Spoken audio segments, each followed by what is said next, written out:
ফের যুদ্ধবিরতি নিয়ে বড় হুঁশিয়ারি দিলেন মার্কিন প্রেসিডেন্ট ডোনাল্ড ট্রাম্প। জানিয়ে দিলেন, আগামী বুধবারের মধ্যে যদি শান্তি চুক্তি না হয় তাহলে ফের তেহরানে বোমা ফেলবে মার্কিন বায়ুসেনা। যার অর্থ তিনি পরিষ্কার করে দিলেন, ফের মধ্যপ্রাচ্যে যুদ্ধের দামামা বাজাতে চলেছে আমেরিকা।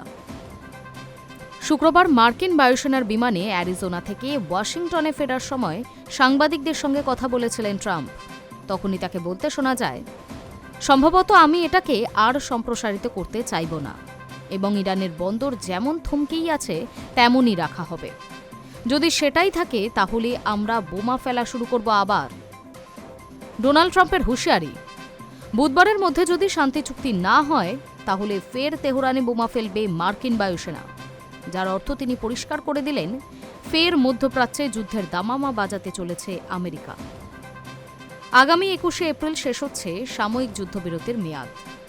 তার আগের দিন অর্থাৎ 20শে এপ্রিল ইসলামাবাদে শান্তি বৈঠক হবে বলে ইরানের এক আধিকারিক জানিয়েছেন। রবিবারই পাকিস্তানে পৌঁছে যাবে দুই পক্ষের প্রতিনিধি দল। গত 11ই এপ্রিল ইসলামাবাদে শান্তি বৈঠকে বসে দুই দেশ। মার্কিন ভাইস প্রেসিডেন্ট জেডি ভান্স এবং ইরানের স্পিকার মোহাম্মদ বাঘের ঘালিবাফ আলোচনায় বসেন। 21 ঘণ্টা ধরে আলোচনা চলে দুই পক্ষের মধ্যে, তবে তাতে কোনো ফল হয়নি।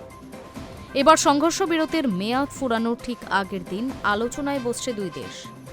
সমাধান সূত্র না মিললে আবারও যুদ্ধ শুরু হয়ে যেতে পারে বলেই মনে করা হচ্ছে। সেই আশঙ্কাকে আরও বাড়িয়ে তুলল ট্রাম্পের সাম্প্রতিক হুঁশিয়ারি।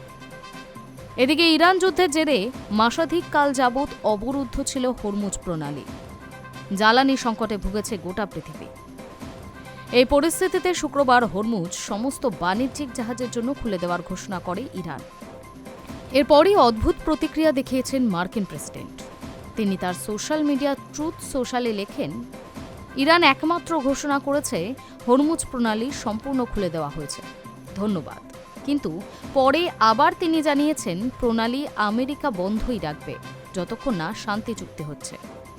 এদিকে ট্রাম্পের বিরুদ্ধে বিষোদগার করেছে ইরান। তাদের দাবি, ট্রাম্প যা যা দাবি করেছে সবই মিথ্যে। ইরানের পার্লামেন্টে স্পিকার মোহাম্মদ বাঘের কালিবাফ বলেছেন, 1 ঘণ্টার মধ্যে ট্রাম্প নাকি 7টি দাবি করেছেন, যার সবই মিথ্যে। Hi News network.